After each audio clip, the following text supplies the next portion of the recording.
गुरुर्ब्रह्मा गुरुर्विष्णु गुरुर्देवो महेश्वरा गुरुर्साक्षात् परं ब्रह्म तस्मै श्री गुरुवे नमः। गुरुर्ब्रह्मा गुरुर्विष्णु। गुड मॉर्निंग विद्यार्थी मित्र, ऑनलाइन एज्युकेशन ની અંદર તમારા બધાનું દિલથી હાર્દિક સ્વાગત। હવે 11th સાયન્સ માટેના આપણે ઓલરેડી બે લેક્ચર આગળ જોયા છે। હવે આજે આપણે લેક્ચર નંબર 3 ની વાત કરવાની છે, પરંતુ હજુ આપણો પોઈન્ટ તો બેઝિક કન્સેપ્ટ જ છે, મતલબ બેઝિક કેમિસ્ટ્રી છે। આપણે પ્રથમ અને બીજા લેક્ચરની અંદર વિદ્યાર્થી મિત્ર ઇલેક્ટ્રોન રચના તરફ જવાનો પ્રયત્ન કરતા હતા, જે આજે ત્રીજા લેક્ચરની અંદર આપણે ઇલેક્ટ્રોન રચના શીખવાની છે। તો વિદ્યાર્થી મિત્ર આપણે લેક્ચર નંબર 3 ની અંદર સારી રીતે ઇલેક્ટ્રોન રચના લખતા શીખશું। એ પહેલા લેક્ચર 2 માં આપણે કઈ જોયું એનું શોર્ટ રિવિઝન, मतलब क्या क्या पॉइंट આપણે વાગ્યોલા એ જાણવા જરૂરી છે। તો આપણે પરમાણુની ડેફિનેશન આપી હતી વિદ્યાર્થી મિત્રો। પરમાણુની અંદર ન્યુક્લિયસ રહેલા છે એની પણ આપણે વાત કરી હતી। ત્યારબાદ વિદ્યાર્થી મિત્ર ન્યુક્લિયસ એ ઉપરાંત કક્ષા રહેલી છે, તો પરમાણુની ડેફિનેશન આપણે આપી। ત્યારબાદ કેન્દ્રમાં કોણ કોણ રહેલું છે એની વાત કરી। परमाणुની અંદર મૂળભૂત કણો ક્યાં ક્યાં છે એની વાત કરી।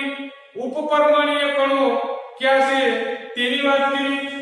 એ ઉપરાંત આપણે કક્ષાની ડેફિનેશન આપી અને એ ઉપરાંત આપણે એવું કીધું કે કક્ષાની અંદર શું રહેલું છે, તો કે કક્ષાની અંદર કક્ષક સમાયેલા છે। તો કક્ષા, કક્ષક, પરમાણુ આ બધાની ડેફિનેશન થી આપણે બરાબર વ્યાપક છે। तो હવે વિદ્યાર્થી મિત્ર આપણે એ જાણવાનું છે કે કક્ષક કયા પ્રકારની હોય, ખૂબ જ ઇમ્પોર્ટન્ટ છે આ બેઝિક કન્સેપ્ટ વિદ્યાર્થી મિત્ર ખૂબ જ ઇમ્પોર્ટન્ટ છે। હવે કક્ષકના પ્રકાર, તો કક્ષકના પ્રકાર જોઈએ તો કક્ષકના મુખ્ય 4 પ્રકાર, એમાં S, બીજી છે P, ત્રીજી છે D અને ચોથી છે F। SPDF। તો હવે એ પણ જાણવું જરૂરી છે કે કક્ષક તો આપણે ખ્યાલ આવી ગયો કે કક્ષક કેટલી છે એનો તો ખ્યાલ આવી ગયો વિદ્યાર્થી મિત્રો, પરંતુ ઇલેક્ટ્રોન સમાવવાની ક્ષમતા કેટલી છે, ઇલેક્ટ્રોન સમાવવાની ક્ષમતા કેટલી છે। કક્ષકની પેટા કક્ષક કેટલી એ પણ જાણવું જરૂરી છે। કક્ષકનો આકાર જાણવો પણ જરૂરી છે, તો વિદ્યાર્થી મિત્રો સૌપ્રથમ તો કક્ષક S કક્ષકની અંદર વધુમાં વધુ 2 ઇલેક્ટ્રોન સમાવી શકાય, કારણ કે તેની પેટા કક્ષક 1 છે। કેટલી છે? 1 છે। તો 2 ઇલેક્ટ્રોન, કારણ કે પેટા કક્ષક કેટલી છે? 1, આમાં વધુમાં વધુ 2 ઇલેક્ટ્રોન સમાવી શકાય। કક્ષકનો આકાર તો કે ગોળાકાર, કેવો છે? ગોળાકાર। સેકન્ડ SP, હવે P, વધુમાં વધુ 100 ઇલેક્ટ્રોન સમાવી શકાય। પેટા કક્ષક કેટલી? તો કે પેટા કક્ષક 3, આ 1 આ 3। આકાર તો કે ડમ્બેલ પ્રકારનો, કેવો? ડમ્બેલ પ્રકારનો। હવે SP અને એના પછી D, 10 ઇલેક્ટ્રોન સમાવી શકાય। આ પોર્શન આપણા માટે ખૂબ જ ઇમ્પોર્ટન્ટ છે। કેટલા ઇલેક્ટ્રોન સમાવી શકાય? તો કે 10 ઇલેક્ટ્રોન સમાવી શકાય। ડમ્બેલ આકારનો આકાર કેવો ડબલ ડમ્બેલ SP D અને હવે આપણે જોઈએ F માં 14 ઇલેક્ટ્રોન સમાવી શકાય તો F ની પેટા કક્ષક કેટલી હશે એક કક્ષકમાં 2 ઇલેક્ટ્રોન સમાવી શકાય તો પેટા 7 છે તો 7 માં કેટલું 7 ગુણ્યા 2 14 તો કેટલી સમાવી શકાય 14 સમાવી શકાય 14 ઇલેક્ટ્રોન સમાવી શકાય 1 2 3 4 5 6 અને 7 કેટલા સમાવી શકાય 14 ઇલેક્ટ્રોન સમાવી શકાય બરાબર આનો આકાર આઈડેન્ટિફાયર નથી આ આપણી થઈ કક્ષકની માહિતી કક્ષક મુખ્ય કેટલા પ્રકારની 4 પ્રકારની કેટલા પ્રકારની 4 પ્રકારની S P D અને F કક્ષકમાં ઇલેક્ટ્રોન સમાવવાની ક્ષમતા તો કે S માં 2 ઇલેક્ટ્રોન સમાવી શકાય P માં 6 ઇલેક્ટ્રોન સમાવી શકાય D માં 10 ઇલેક્ટ્રોન સમાવી શકાય F માં 14 ઇલેક્ટ્રોન સમાવી શકાય આ બધી માહિતી આપણી પાસે હોવી જોઈએ તો જ ઇલેક્ટ્રોનિક કોન્ફિગરેશન તરફ આપણે જશું અને તો જ ઇલેક્ટ્રોન રચના આપણે સારી રીતે લખી શકશું અથવા તો ભણી શકશું તે સિવાય આપણે નહીં લખી શકશું ખ્યાલ આવ્યો તો હવે આપણે જોવાનું છે વિદ્યાર્થી મિત્ર તો કક્ષક ઇલેક્ટ્રોન સમાવવાની ક્ષમતા કક્ષકની પેટા કક્ષક અને કક્ષકનો આકાર એટલી માહિતી લીધા બાદ આપણે એ જોવાનું છે આના પછીનું કે સ્થાયી કક્ષક અને અસ્થાયી કક્ષક વિશેની માહિતી આપણે લેવાની છે હવે આપણે સ્થાયી કક્ષક કોને કહેવાય અને અસ્થાયી કક્ષક કોને કહેવાય તો એ જોઈએ ફોર એક્ઝામ્પલ લઈને જોઈએ ફોર એક્ઝામ્પલ આપણી પાસે છે ફોર એક્ઝામ્પલ P કક્ષક છે કઈ કક્ષક છે P કક્ષક તો P ની પેટા કક્ષક તમને ખ્યાલ છે કેટલી છે 3 P ની 3 પેટા કક્ષક છે તો આ P ની 3 પેટા કક્ષક છે તો એમાં આપણે માહિતી જોઈએ સ્થાયી કક્ષક કોને કહેવાય અસ્થાયી કક્ષક કોને કહેવાય તો વિદ્યાર્થી મિત્ર આ કક્ષક છે એ સંપૂર્ણ ખાલી કક્ષક કહેવાય કેવી કહેવાય સંપૂર્ણ ખાલી કક્ષક સંપૂર્ણ ખાલી કક્ષક કે જેમાં ઇલેક્ટ્રોન નથી આ કક્ષકમાં એક કક્ષકમાં વધુમાં વધુ 2 ઇલેક્ટ્રોન સમાવી શકાય તો આ કક્ષક છે કેવી કક્ષક કહેવાય તો કે અર્ધપૂર્ણ ભરેલી કક્ષક કહેવાય અને આ કક્ષક તો કે સંપૂર્ણ ભરેલી કક્ષક કહેવાય કઈ કક્ષક કહેવાય સંપૂર્ણ ભરેલી કક્ષક કહેવાય અને આ કક્ષક છે અર્ધપૂર્ણ ભરેલી અપૂર્ણ ભરેલી આ અર્ધપૂર્ણ ભરેલી છે અને અપૂર્ણ ભરેલી છે કેવી છે અપૂર્ણ ભરેલી કક્ષક તો વિદ્યાર્થી મિત્રો આપણે તો જોવાનું છે સ્થાયી અને અસ્થાયી પણ આપણે જાણવું જરૂરી છે કે ભાઈ આ રીતનું સિમ્બોલિક હોય તો એને ખાલી કક્ષક આપણે કહીએ છીએ સંપૂર્ણ ખાલી આ રીતનું 1 by 1 ત્રણેય કક્ષકોમાં 1 ભરેલા હોય 1 ઇલેક્ટ્રોન ભરેલા હોય તો આને અર્ધપૂર્ણ ભરાયેલી કક્ષક કહેશું અને જો વિદ્યાર્થી મિત્ર ત્રણેય કક્ષકોમાં સંપૂર્ણ ઇલેક્ટ્રોન ભરાયેલા હોય તો સંપૂર્ણ ભરાયેલી કક્ષકો કહેવામાં આવે છે આમાં જો બરાબર એકમાં 2 છે એક કક્ષકમાં 2 ઇલેક્ટ્રોન છે બીજા બંનેમાં 1 ઇલેક્ટ્રોન છે મતલબ અપૂર્ણ ભરાયેલી પૂર્ણ ભરાયેલી નથી અપૂર્ણ ભરાયેલી કક્ષક છે તો ઉપરની ત્રણેય કક્ષકોની સ્થાયીતા કેવા છે સ્થાયી હોય એવી હોય સ્થાયીતા દર્શાવે છે અને આ કેવી હોય તો કે આ અસ્થાયી હોય તો ખ્યાલ આવી ગયો કઈ કક્ષકો સ્થાયી હોય અને કઈ અસ્થાયી હોય તો ખ્યાલ આવી ગયો આ સ્થાયીતા દર્શાવે છે આ અસ્થાયી દર્શાવે છે ખ્યાલ આવ્યો વિદ્યાર્થી મિત્ર સ્થાયી અને અસ્થાયી માટે ઓકે હવે આપણે જોવાનું છે કે કક્ષકોમાં ઇલેક્ટ્રોનની ગોઠવણી માટે ના સિદ્ધાંતો. તો ઇલેક્ટ્રોનની હવે આપણે જોઈએ કક્ષકોમાં ઇલેક્ટ્રોનની ગોઠવણી માટેના નિયમો. કક્ષકોમાં ઇલેક્ટ્રોનની ગોઠવણી માટેના નિયમો. એમાં પહેલો નિયમ, ત્રણ નિયમ આપણે ભણવાના છે. પ્રથમ નિયમ ભણવાનો છે આઉટબાઉન્ડનો નિયમ, બીજો નિયમ ભણવાનો છે હુન્ડનો નિયમ અને ત્રીજો નિયમ ભણવાનો છે પૌલીનો નિયમ અથવા તો પૌલીનો નિષેધનો નિયમ અથવા તો નિષેધ સિદ્ધાંત. ઓકે, પહેલો નિયમ આપણે એવો ભણશું આઉટબાઉન્ડનો. આઉટબાઉન્ડ નામના વૈજ્ઞાનિકે આ નિયમ આપ્યો, તેથી તેને આઉટબાઉન્ડ નામ આપવામાં આવ્યું. હવે પહેલો નિયમ આપણો એવો છે આઉટબાઉન્ડ. આઉટબાઉન્ડ નો નિયમ છે. તો આઉટબાઉન્ડ નામના વૈજ્ઞાનિકે શું કીધું?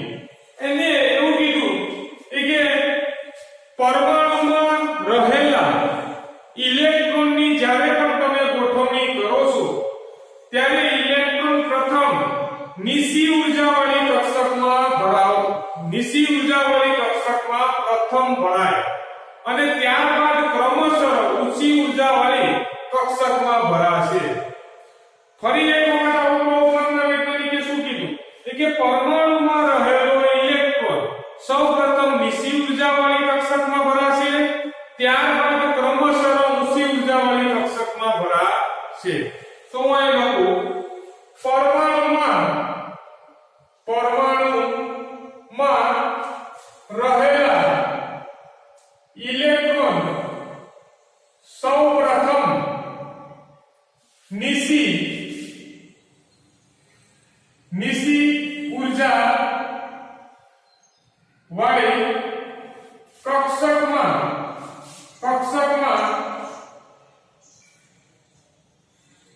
કક્ષકમાં સંપૂર્ણ ભરાઈ ગયા બાદ ક્રમશઃ ઊંચી ઊર્જા વાળી કક્ષકમાં ભરાય છે. જો નિયમ કેવો છે? પરમાણુમાં રહેલા ઇલેક્ટ્રોન સૌપ્રથમ નીચી ઊર્જાવાળી કક્ષકમાં સંપૂર્ણ ભરાયા બાદ ઊંચી ઊર્જાવાળી ક્રમશઃ ઊંચી ઊર્જાવાળી કક્ષકોમાં ઇલેક્ટ્રોન ભરાશે. સપોઝ કે ફોર એક્ઝામ્પલ તરીકે હું તમને સમજાવું કે મારી પાસે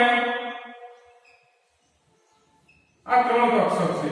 આ 1s છે, આ 2s છે અને આ 2p છે.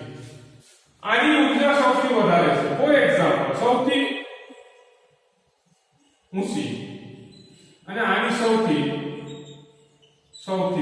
નીચી અને આની મધ્યમ છે. કેવી છે? મધ્યમ. તો આવું એમ કીધું કે ઇલેક્ટ્રોન પેલા કઈ કક્ષકમાં નાખવાનો જેની ઊર્જા સૌથી ઓછી, આની નીચી ઊર્જા છે. પેલા ઇલેક્ટ્રોન અહીં ભરાશે, સંપૂર્ણ ભરાયા બાદ એના પછીનો ક્રમ કયો? તો કે મધ્યમનો આવે. તો એના પછીનો ક્રમ મધ્યમનો, તો મધ્યમમાં પછી ઇલેક્ટ્રોન ભરાશે અને લાસ્ટમાં ક્યાં ભરાશે? તો કે લાસ્ટમાં સૌથી ઊંચી ઊર્જા હશે. જો ઇલેક્ટ્રોન બાકી હશે પરમાણુમાં તો સૌથી ઊંચી ઊર્જા હશે એમાં નાખવાના બાકી રહેલા ઇલેક્ટ્રોનને. પણ શરૂઆત ક્યાંથી કરવાની? કે જેની ઊર્જા સૌથી ઓછી હોય ત્યાંથી શરૂઆત કરવાની. તો હવે આ નિયમ તો આપી દીધો આઉટબાઉન્ડ, પણ નિયમ આપ્યા બાદ આપણે આઉટબાઉન્ડ શ્રેણી જાણવી જરૂરી છે. ઊર્જાના ક્રમ માટેની શ્રેણી જાણવી જરૂરી છે. તો આઉટબાઉન્ડ ઊર્જાના સરખા ક્રમ માટેની એક શ્રેણી આપી છે. એ શ્રેણી પણ આપણે જાણવી જરૂરી છે. સપોઝ કે જોઈએ આપણે આ શ્રેણી, બરાબર? તો આ રીતની શ્રેણી આપી, એમાં 1s ત્યારબાદ 2s, ત્યારબાદ 2p, 3s, 3p, 3d, 4s, 4p, 4d, 4f,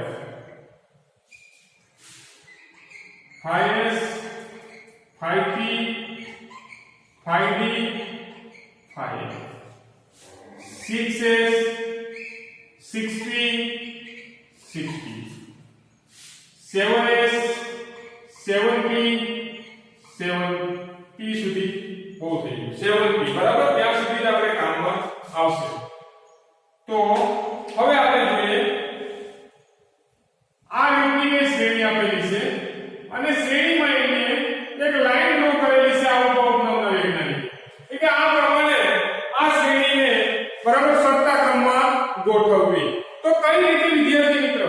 તો એને કીધું કે એસે 1s ની ઊર્જા સૌથી ઓછી હશે. 1s ની ઊર્જા સૌથી ઓછી હશે. ત્યારબાદ એને કીધું કે 2s ની ઊર્જા હશે. ત્યારબાદ 2s હશે. 2s કરતા 2p ની ઊર્જા વધારે હશે. 2p ની ઊર્જા કરતા 3s ની ઊર્જા વધારે હશે. ત્યારબાદ એને કીધું કે 3s ની ઊર્જા વધારે 3p ની ઊર્જા વધારે હશે. ત્યારબાદ 4s ની ઊર્જા વધારે હશે.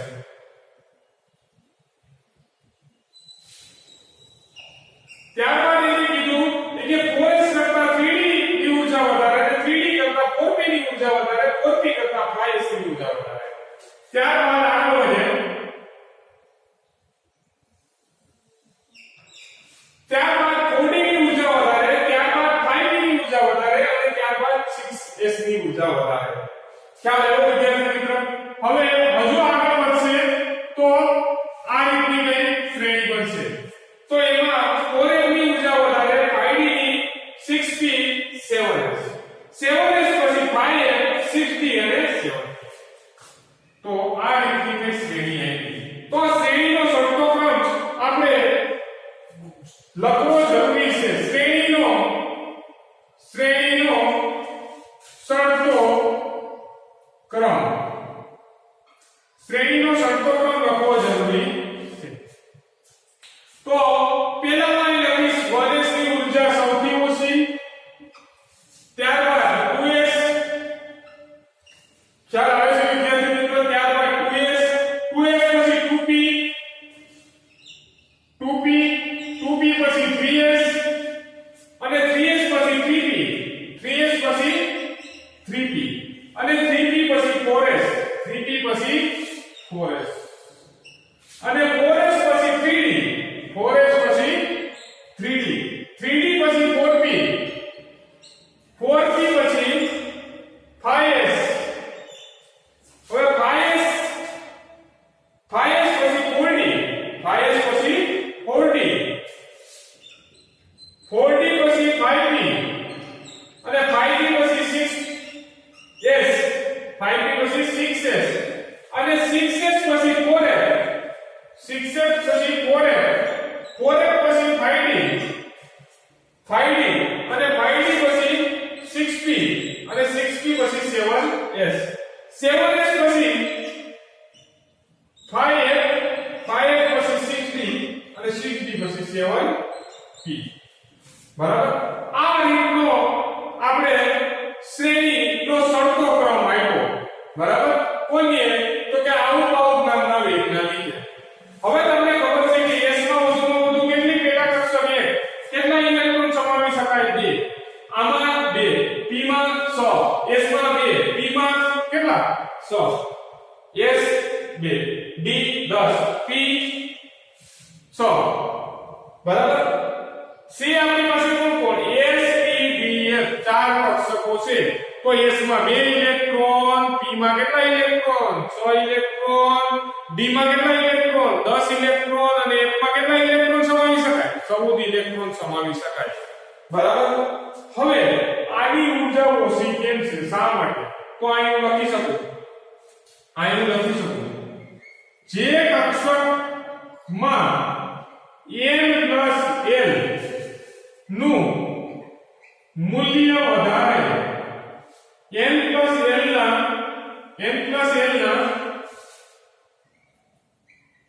મૂલ્યનો સરવાળો વધારે તેની ઉર્જા વધારે. ખ્યાલ આવ્યો વિદ્યાર્થી મિત્રો? જે કક્ષકમાં બીજો પોઈન્ટ, જે કક્ષકમાં n + l ના મૂલ્યનો સરવાળો ઓછો તેની ઉર્જા ઓછી. જે કક્ષકમાં n + l ના મૂલ્યનો સરવાળો વધારે તેની ઉર્જા વધારે. જે કક્ષકમાં n + l ના મૂલ્યનો સરવાળો ઓછો તેની ઉર્જા ઓછી.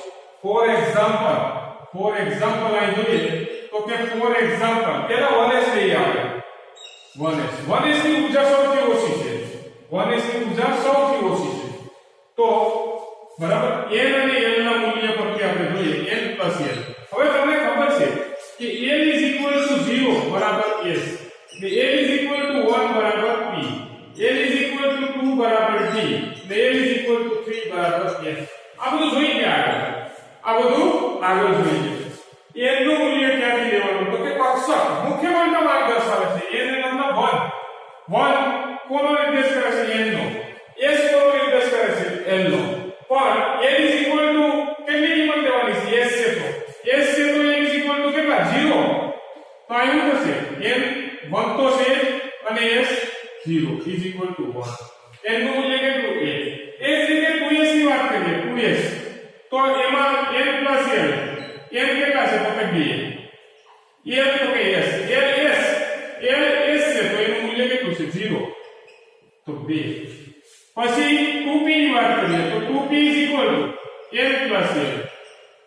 n કેટલા છે વિદ્યાર્થી મિત્રો? 2 બરાબર. ને l કેટલા? તો p. l = p નું મૂલ્ય કેટલું? 1 બરાબર. તો 1 = 3. ઓકે. હવે 2p પછી 3s માં તો કે 3s માં n + l. n મતલબ 3, l s, તો s = 0. તો l + 0 = 3. હવે આને તો સમાન મૂલ્ય આવ્યા છે. મૂલ્ય કેટલા આવ્યા છે? સમાન મૂલ્ય આવ્યા છે. બરાબર. સમાન મૂલ્ય આવ્યા છતાં પણ 2p માં કેમ ઇલેક્ટ્રોન પહેલા ભરાય અને પછી જ કેમ 3s માં ભરાય? કારણ કે આના n + l ના મૂલ્ય તો બંનેના કેવા છે? સમાન છે. સમાન છે. હવે સમાન મૂલ્ય હોવા છતાં 2p માં ઇલેક્ટ્રોન પહેલા ભરાય અને પછી 3s માં ઇલેક્ટ્રોન જશે. મતલબ 2p ની ઉર્જા ઓછી છે અને 3s ની ઉર્જા વધારે છે. શા માટે? તો અહીં ત્યારે શું કરવાનું કે સમાન મૂલ્ય સમાન સરવાળો હોય. બરાબર. મૂલ્યનો અહીં લખાય નોટ કે મૂલ્યનો બરાબર શું લખાય નોટ? અહીં લખું કે મૂલ્યનો સમાન સરવાળો હોય. એવું લખી શકું કે મૂલ્યનો સમાન સરવાળો હોય ત્યારે જેમાં અથવા તો જે કક્ષકમાં n નું મૂલ્ય વધારે તેની ઉર્જા વધારે. સમાન મૂલ્ય હોય ત્યારે શું કન્સિડર કરવાનું? n કન્સિડર કરવાનું. n કોનો વધારે? મુખ્ય ક્વોન્ટામાર્ક કોનો વધારે? તો કે જેનો મુખ્ય ક્વોન્ટામાર્ક મતલબ જેમાં n નું મૂલ્ય વધારે તેની ઉર્જા કેવી હશે? સૌથી વધારે હશે. તો અહીં જો બરાબર n નું મૂલ્ય અહીં જો ભલે 3 સમાન મૂલ્ય આવ્યા પણ n નું મૂલ્ય અહીં 2 છે, અહીં 3 છે. તો 3 વધારે છે n નું મૂલ્ય, તો અહીં ઉર્જા કેવી છે? વધારે. તો એ ક્યારે ભરાશે? બરાબર. આઉટબાઉન્ડ નિયમ પ્રમાણે પછી પહેલા કોણ ભરાશે? 2p. બરાબર. આ આઉટબાઉન્ડ ની કહાની છે વિદ્યાર્થી મિત્રો. કોની છે?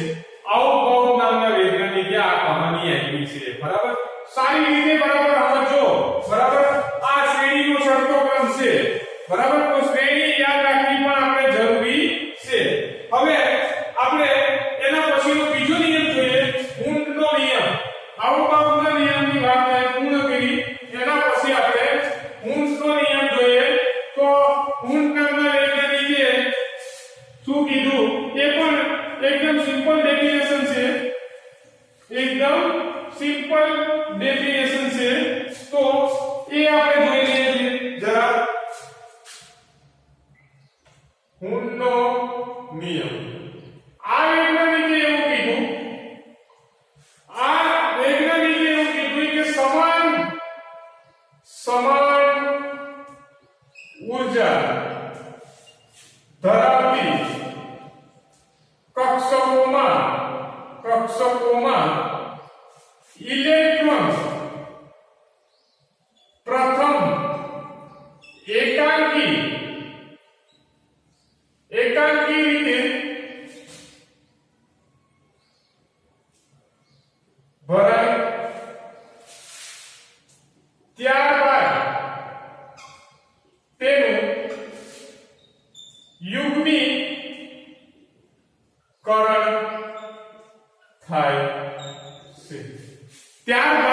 યુગ્મીકરણ થાય છે. આ વૈજ્ઞાનિકે સમાન ઉર્જા મતલબ સમશક્તિત્વ ધરાવતી કક્ષકોમાં ઇલેક્ટ્રોન પ્રથમ એકાંકી રીતે ભરાશે ત્યારબાદ તેનું યુગ્મીકરણ થશે. ફોર એક્ઝામ્પલ તરીકે આપણે લઈએ નાઇટ્રોજન. તો નાઇટ્રોજનનો પરમાણુ ક્રમાંક છે 7. એની ઇલેક્ટ્રોન કોન્ફિગરેશન થશે 1s2 2s2 અને 2p3. પછી ઓક્સિજન, બરાબર, એના પછી ઓક્સિજન Z = 8. એમાં 1s2 2s2 2p4, બરાબર. એના પછી ક્લોરીન Z = 9. તો એમાં થશે 1s2 2s2 અને 2p5. હવે વિદ્યાર્થી મિત્રો આ ઇલેક્ટ્રોનિક કોન્ફિગરેશન હજુ તમને લખતા આવડતી નથી, પણ આ તો હું એક્ઝામ્પલ આપું છું. જ્યારે તમને આવડી જશે ત્યારે એક્ઝામ્પલ સારી રીતે તમને સમજણમાં આવશે. કઈ રીતે સમાન ઊર્જા ધરાવતી કક્ષકો. હવે વિદ્યાર્થી મિત્રો આ 1s કક્ષક કહેવાય, 2s છે અને 2p છે. આની પેટા 1 છે, આની પેટા 1 છે અને આની પેટા કેટલી છે? p ની 3. એ તો ખ્યાલ હોવો જોઈએ. s માં કેટલા ઇલેક્ટ્રોન? 2 ઇલેક્ટ્રોન. p માં કેટલા? 6 ઇલેક્ટ્રોન. d માં કેટલા? 10 ઇલેક્ટ્રોન. અને m માં કેટલા? 14 ઇલેક્ટ્રોન.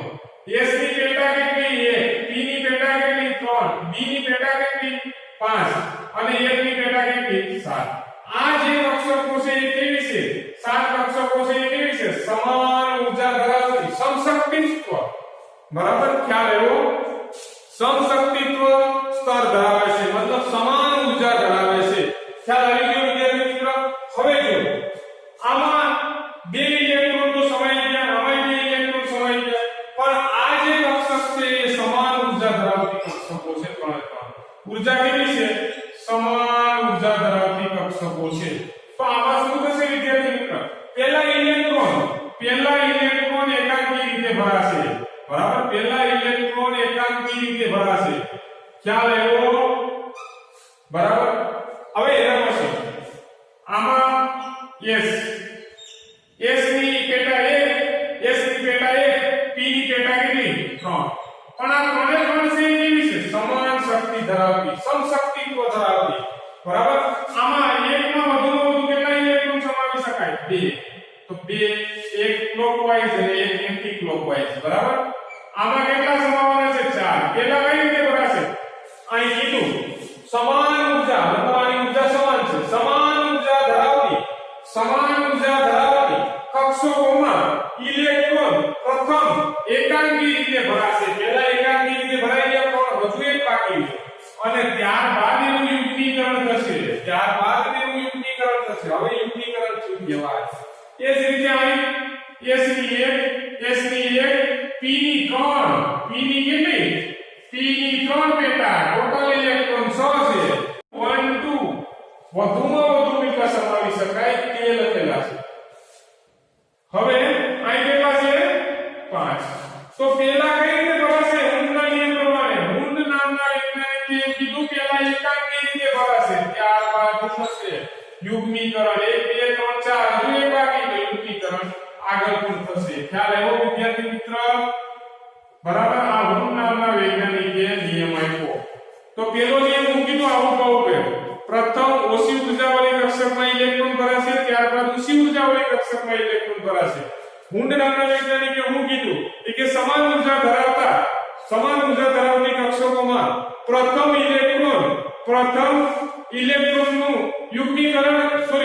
ઇલેક્ટ્રોન એકાંકી રીતે ભરાશે અને એકાંકી રીતે ભરાયા બાદ તેનું યુગ્મીકરણ ચાલુ થશે અથવા તો સ્ટાર્ટ થશે બરાબર હવે પોલીનો નિષેધ સિદ્ધાંત આપણે ભણવાનો છે તો પોલી નામના વૈજ્ઞાનિકનો નિષેધનો સિદ્ધાંત આપણે ભણીશું તો પોલીનો નિષેધનો સિદ્ધાંત આપણે જોઈએ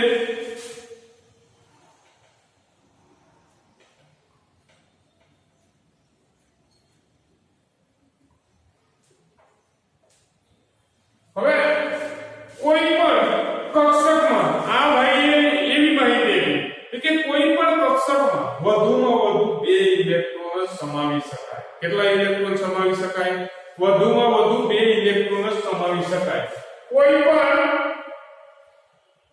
પણ કક્ષકમાં વધુમાં વધુ 2 ઇલેક્ટ્રોન સમાવી શકાય છે અને તેમના ભ્રમણ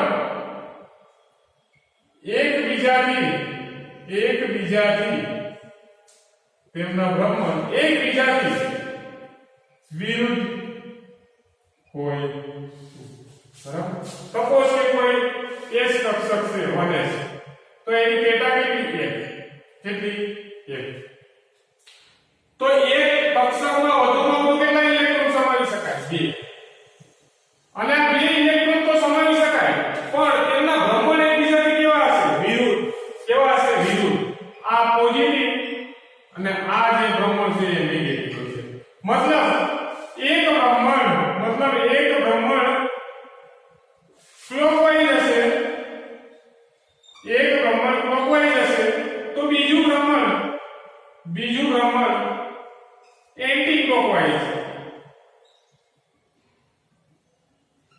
ક્લોકવાઇઝ હશે બીજું ભ્રમણ એન્ટી ક્લોકવાઇઝ હશે એક ઘડિયાળના કાંટાની દિશામાં હશે બીજું ઘડિયાળના કાંટાની વિરુદ્ધ દિશામાં ક્લોકવાઇઝ અને એન્ટી ક્લોકવાઇઝ ખ્યાલ આવ્યો તો 3 નિયમો પેલો આઉટબાઉન્ડનો નિયમ શું કહે છે 3 નિયમો ખાસ યાદ રહેવા જોઈએ અને 3 નિયમો શું કહેવા માંગે એ પણ સમજણ હોવી જોઈએ તો પહેલો નિયમ આપણે શું ભણ્યા એવો ભણ્યા કે આઉટબાઉન્ડનો નિયમ આઉટબાઉન્ડ નામના વૈજ્ઞાનિકે એમ કીધું કે પ્રથમ ઇલેક્ટ્રોન ઓછી ઉર્જાવાળી કક્ષકમાં ભરાય ત્યારબાદ ઊંચી ઉર્જાવાળી કક્ષકમાં ભરાય ત્યારબાદ હુન્ડનો નિયમ આપ્યો તો હુન્ડ નામના વૈજ્ઞાનિકે એવું કીધું કે સમાન ઉર્જા ધરાવતી કક્ષકોમાં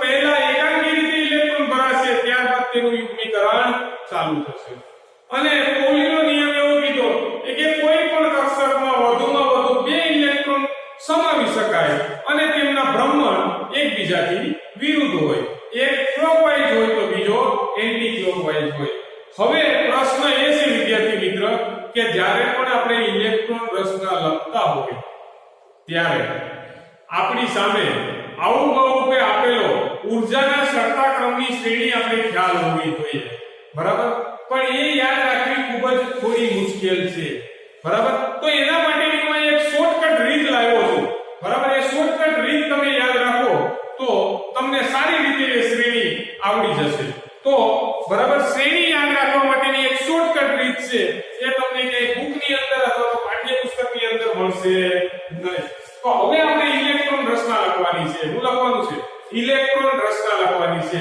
અને ઇલેક્ટ્રોન રચના લખ્યા બાદ પરમાણુની ઇલેક્ટ્રોન રચના લખ્યા બાદ આયનની ઇલેક્ટ્રોન રચના પણ આપણે લખશું બરાબર તો પહેલા તો વાત એ મારે કરવાની છે કે શ્રેણી યાદ રાખવા માટે ઇલેક્ટ્રોન રચના લખવાની શરૂઆત કરવાની છે વિદ્યાર્થી મિત્ર હવે બરાબર હવે તમે પણ મારી હાથે રેડી થઈ જાવ કે ઇલેક્ટ્રોન રચના હવે આપણે આવડી જવી જોઈએ તો ઇલેક્ટ્રોન રચના બરાબર ઊર્જા નો સળતો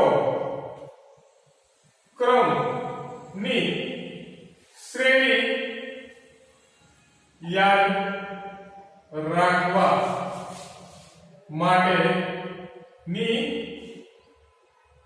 શોર્ટકટ કી છે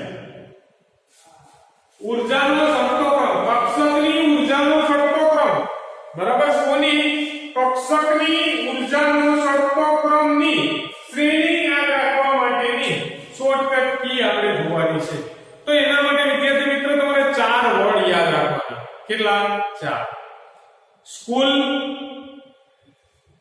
સ્કૂલ से पहलो वर्ड स्कूल बीजो वर्ड से पब्लिक त्रीजो वर्ड से ए डेली त्रीजो वर्ड से डेली ये चौथो वर्ड से फैंटास्टिक बराबर तो હું આ ચાર વર્ડ આપણે યાદ રાખવાના છે ચાર શબ્દ બરાબર પહેલો એસ સ્કૂલ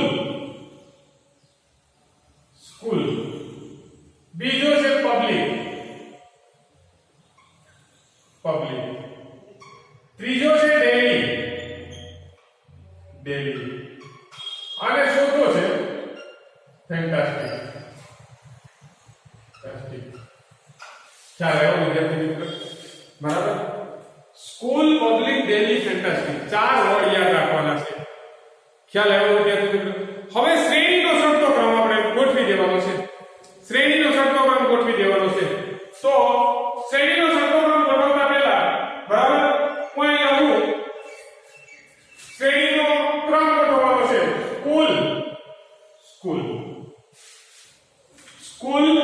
સ્કૂલ બે વખત પછી પબ્લિક સ્કૂલ બે વખત પબ્લિક સ્કૂલ થોડું શોર્ટમાં લખીએ એટલે ખ્યાલ આવે વધારે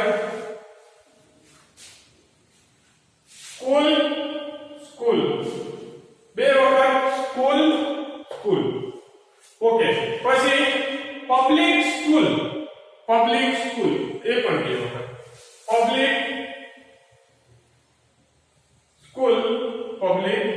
સ્કૂલ પછી ડેલી પબ્લિક સ્કૂલ એ પણ બે વખત ડેલી પબ્લિક સ્કૂલ પછી ફેન્ટાસ્ટિક ડેલી પબ્લિક સ્કૂલ કઈ રીતે કીધું સ્કૂલ પબ્લિક સ્કૂલ પછી daily public school fantastic daily public school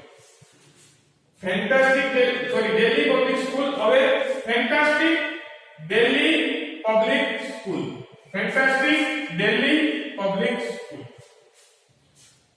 ખ્યાલ આવ્યો વિદ્યાર્થી મિત્રો હજુ એકવાર આને ભૂસી કાઢીને ફરી એકવાર લખું છું બરાબર એટલે તમને વધારે ખ્યાલ આવે ચાર શબ્દો યાદ રાખવાના છે શ્રેણી યાદ રાખવા માટે બરાબર SPDF આ બી કક્ષકો છે શું છે કક્ષકો S मतलब स्कूल P मतलब पब्लिक D मतलब डेली અને F मतलब ફેન્ટાસ્ટિક વધુમાં વધુ 2 ઇલેક્ટ્રોન વધુમાં વધુ 6 ઇલેક્ટ્રોન વધુમાં વધુ કેટલા ઇલેક્ટ્રોન 10 ઇલેક્ટ્રોન વધુમાં વધુ 14 ઇલેક્ટ્રોન બરાબર પેટા કક્ષક 1 પેટા કક્ષક 3 પેટા કક્ષક 5 પેટા કક્ષક 7 આકાર ગોળાકાર P ડમ્બેલ અને ડબલ ડમ્બેલ ખ્યાલ આવ્યો આ બધું તો આપણે ખ્યાલ જ છે બધું ભણી ગયા હવે ફરી વખત શું લખવાનું છે સ્કૂલ પછી પબ્લિક સ્કૂલ પછી daily public school fantastic daily public school ખ્યાલ આવ્યો વિદ્યાર્થી મિત્રો લખાઈ ગયો આ રીતે એટલું લખાઈ ગયું ઓકે સ્ક્રીનશોટ પાડજો બરાબર કઈ બુકની અંદર મેન્શન કરેલું છે નહીં હવે જો વિદ્યાર્થી મિત્રો આ પહેલી કોલમ છે આ બીજી કોલમ છે આ ત્રીજી કોલમ છે અને આ ચોથી કોલમ છે જેને ચાર હરોળ પહેલી હરોળ બીજી હરોળ ત્રીજી હરોળ ચોથી હરોળ પહેલી હરોળ મતલબ 1 બીજી હરોળ મતલબ 2 ત્રીજી હરોળ મતલબ 3 અને ચોથી હરોળ મતલબ 4 બરાબર હવે યસ કહો કે હું કરવાનું છે યસ 1s પછી 2s પછી 3s પછી 4s 5s પછી 6s પછી 7s અને 8s ખ્યાલ આવ્યો વિદ્યાર્થી મિત્રો હવે આપણે s કરાવી હવે કોનું આવે p બાકી છે p કરો 2p તો આવી છે પછી 3p પછી 4p 5p 6p 7p એના પછી d માં જો તો કે 3d 4p 5s અને 4d 3d પછી 4d 4d પછી 5d 5d પછી 6d ખ્યાલ આવ્યો 4a પછી 5a 5a શ્રેણી થઈ ગઈ સૌથી ઓછી ઉર્જા 1s ની બરાબર આ આપણી શ્રેણી થઈ ગઈ શું થયું શ્રેણી આપણી શ્રેણી ક્રમશઃ ગોઠવાઈ ગઈ છે આપણી શ્રેણી ક્રમશઃ ગોઠવાઈ ગયેલી છે બરાબર એ ટેસ્ટ લખો તો ઠીક છે ન લખો તો ઠીક છે બરાબર હવે વિદ્યાર્થી મિત્રો તમને ખબર છે કે s માં વધુમાં વધુ કેટલા ઇલેક્ટ્રોન 2 આમાં કેટલા સમાવી શકાય 2 p માં 100 આમાં 2 p માં 100 આમાં 2 d માં 10 p માં 100 2 10 100 2 14 d માં 10 p માં 100 s માં 2 1 માં 14 d માં 10 p માં 100 ખ્યાલ આવ્યો વિદ્યાર્થી મિત્ર અહીં સુધીનો ખ્યાલ આવી ગયો અહીં સુધીનો બધાને ખ્યાલ આવી ગયો આપણી શ્રેણી થઈ કઈ રીતે school public school Delhi public school fantastic Delhi public school બરાબર એકદમ શ્રેણી યાદ રાખવા માટેની આ ઈઝી ટ્રીક છે એકદમ શ્રેણી યાદ રાખવા માટેની આ ઈઝી ટ્રીક છે ખ્યાલ આવ્યો હવે આપણે ખબર હોવી જોઈએ કે s માં વધુમાં વધુ કેટલા ઇલેક્ટ્રોન 2 ઇલેક્ટ્રોન p માં વધુમાં વધુ 3 ઇલેક્ટ્રોન d માં વધુમાં p માં વધુમાં વધુ 6 ઇલેક્ટ્રોન d માં વધુમાં વધુ 10 ઇલેક્ટ્રોન સમાવી શકાય 1 માં વધુમાં વધુ 14 ઇલેક્ટ્રોન સમાવી શકાય ઇલેક્ટ્રોન સમાવવાની ક્ષમતા પેટા કક્ષક આ 1 આની 3 આની 5 અને આની 7 એટલી માહિતી આપણી પાસે હોવી જોઈએ અને એ પણ માહિતી હોવી જોઈએ કે એક કક્ષકમાં વધુમાં વધુ કેટલા ઇલેક્ટ્રોન સમાવી શકાય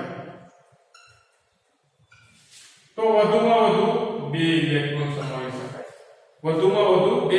સમાવી શકાય તો હવે વિદ્યાર્થી મિત્ર હું આ એક પરમાણુ લખું એનો પરમાણુ ક્રમાંક લખું અને પછી ઇલેક્ટ્રોન રચના આપણે એમાંથી બનાવવાની છે આપણી સામે બધા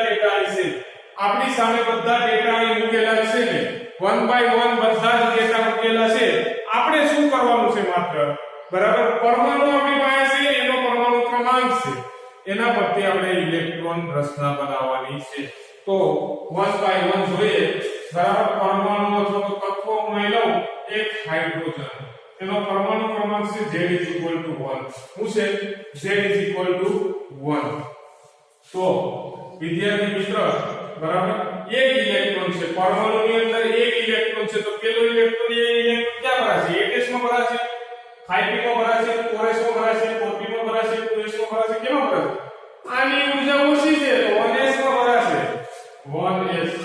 1s માં વધુમાં વધુ કેટલા ઇલેક્ટ્રોન સમાવી શકાય 2 પણ આપણે તો કેટલો સમાવવાનો છે એક જ ઇલેક્ટ્રોન છે તો 1 બરાબર ત્યારબાદ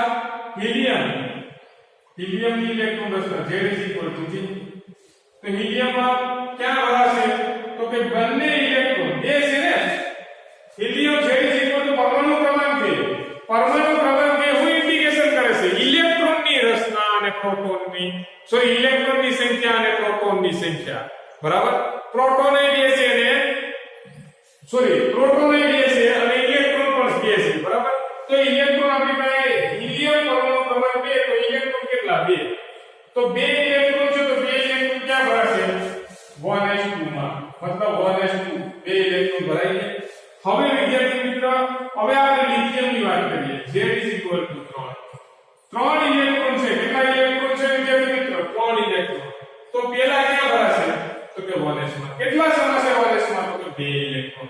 તો 1s.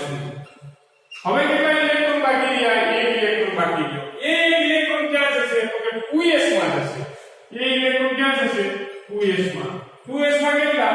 એક જ છે ને આપણી પાસે વધેલો 2s માં 1. હવે લિથિયમ પછી બેરિલિયમ. Z = 4. લિથિયમ પછી બેરિલિયમ. Z = 4. તો હવે પહેલા 1s માં જશે, 1s માં 2 ભરાઈ ગયા, પછી 2s માં જશે, 2s માં કેટલા? 2 ભરાઈ ગયા, 4 ઇલેક્ટ્રોન પૂરા થઈ ગયા. હવે હું અહીં બીજી એક લખું છું, Z = 5. એનું નામ છે બોરોન. બોરોન માં જોઈએ 5 ઇલેક્ટ્રોન છે, તો પહેલા તો 1s માં ભરાશે, પછી 2s માં ભરાશે, બંને ભરાઈ ગઈ. કારણ કે 1s માં 2 ઇલેક્ટ્રોન સમાવી શકાય, 2s માં પણ 2 ઇલેક્ટ્રોન સમાવી શકાય. આપણે કીધું s માં વધુમાં વધુ 2, p માં 6, d માં 10 અને f માં 14. બરાબર? તો 1s2 2s2 ભરાઈ ગયા. હજુ એક ઇલેક્ટ્રોન આપણી પાસે બાકી રહ્યો. તો એ ઇલેક્ટ્રોન ક્યાં ભરાશે વિદ્યાર્થી મિત્રો? એના પછીનો શક્તિનો ક્રમ જો, એના પછી 2s પછી જો, 2s પછી શું આવશે? તો કે 2p1. બરાબર? ભલે 6 ભરાવાની ક્ષમતા ધરાવે છે, પણ આપણી પાસે તો કેટલા છે? 1 છે, તો 1 ભરી દો.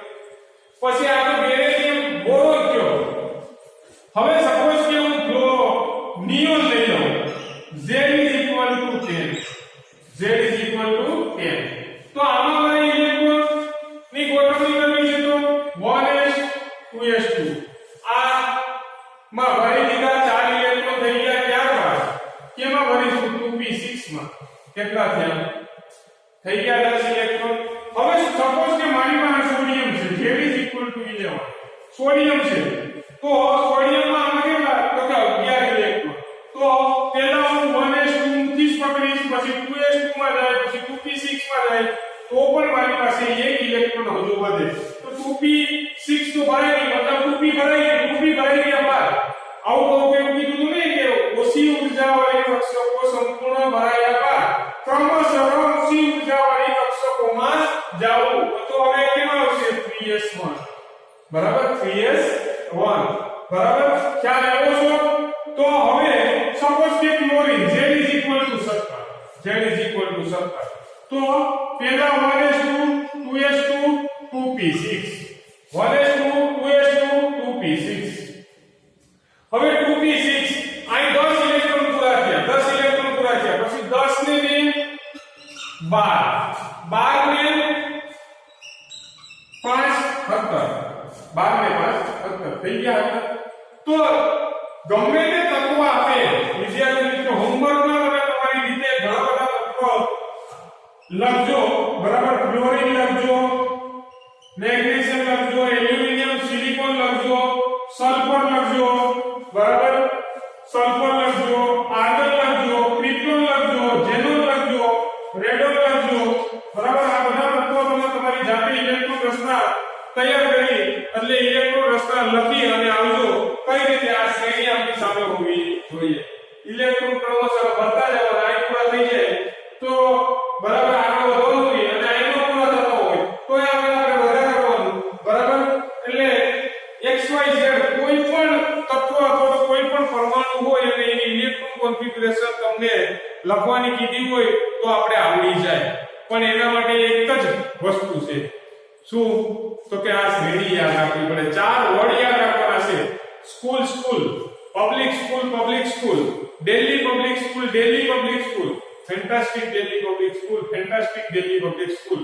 પછી તો હરોળ 1 હરોળ 2 હરોળ 3 હરોળ 4 ક્રમશઃ નંબર આપી દેવાના છે. S કેટલા છે તેને ગણો, કાઉન્ટ કરો. P કેટલા છે તેને કાઉન્ટ કરો. D કેટલા છે તેને કાઉન્ટ કરો. F કાઉન્ટ કરો. બરાબર? S માં વધુમાં વધુ કેટલા સમાવી શકે, P માં કેટલા સમાવી શકે, D માં કેટલા ઇલેક્ટ્રોન સમાવી શકાય અને F માં કેટલા ઇલેક્ટ્રોન સમાવી શકાય. એટલે આ ફોર્મ્યુલા આપણો રેડી થઈ જાય. બરાબર? પછી તમે આગળ વધી શકો. બરાબર? તમે આગળ વધી શકો. તો વિદ્યાર્થી મિત્ર, હવે પછીનો આપણે નેક્સ્ટ લેક્ચરની અંદર વાત કરશું.